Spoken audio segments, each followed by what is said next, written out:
Junior News FM.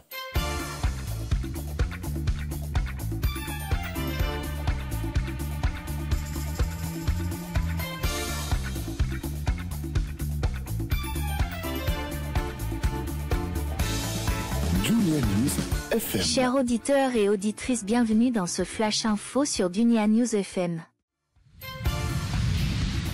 Côte d'Ivoire. Emploi jeunes, affluence, lors d'un forum national.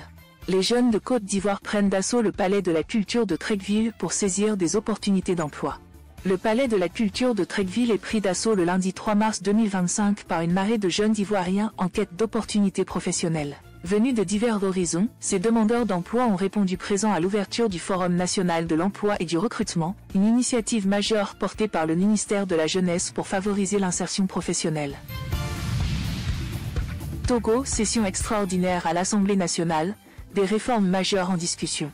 L'Assemblée nationale togolaise a ouvert, ce mardi 4 mars 2025, une session extraordinaire consacrée à l'examen et au vote de 8 projets de loi. À l'initiative du chef de l'État, cette séance, présidée par Kodjo Sevontepe Adedze, s'inscrit dans un contexte marqué par des défis sécuritaires, économiques et environnementaux majeurs. Parmi les projets de loi en discussion, la prorogation de l'état d'urgence sécuritaire dans la région des Savanes est l'un des points les plus sensibles. Cette mesure, jugée essentielle par le président de l'Assemblée nationale, vise à renforcer la lutte contre le terrorisme et l'insécurité transfrontalière, qui continue de menacer cette zone septentrionale du pays. Football, FIFA, le Congo et le Pakistan exclus de la Coupe du Monde 2026.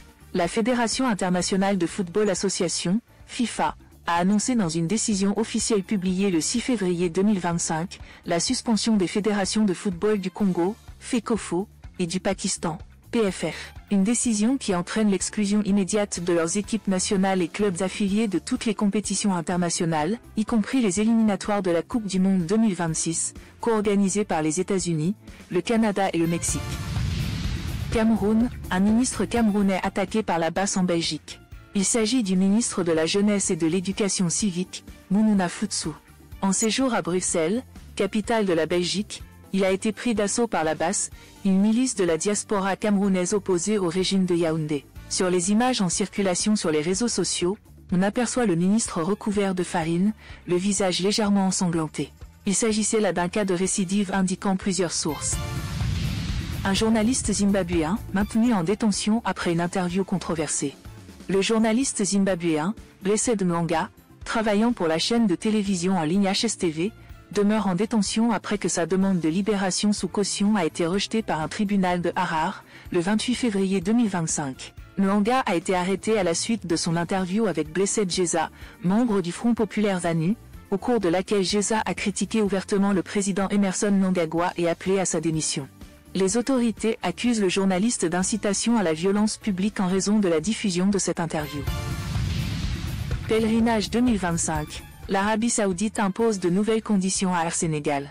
À l'approche du pèlerinage à la Mecque, l'Arabie Saoudite a introduit de nouvelles exigences à l'endroit des compagnies aériennes, dont Air Sénégal, chargée du transport des pèlerins sénégalais.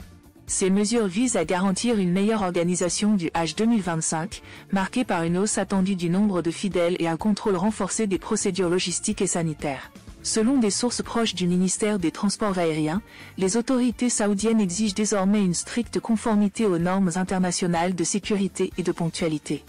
Air Sénégal devra fournir un plan détaillé de ses vols, incluant les créneaux d'atterrissage à Djeddah et Médine, tout en respectant un cahier des charges précis en matière de gestion des bagages et d'assistance aux pèlerins, précise un haut responsable sous couvert d'anonymat.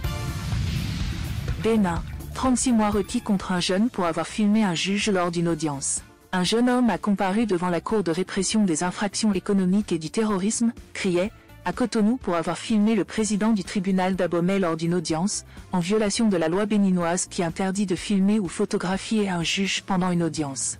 Lors de son interpellation, une analyse de son téléphone portable a révélé des données liées à des activités de cybercriminalité. Le prévenu a affirmé ignorer la présence de ces informations, expliquant qu'il utilisait l'appareil depuis seulement quelques mois. Le parquet a requis une peine de 36 mois de prison ferme et une amende d'1 million de francs CFA. Le verdict est attendu en avril 2025. Merci à vous chers auditeurs et auditrices de nous avoir suivis. Restez connectés à votre radio Dunia News FM pour que vous soyez informés à chaque seconde.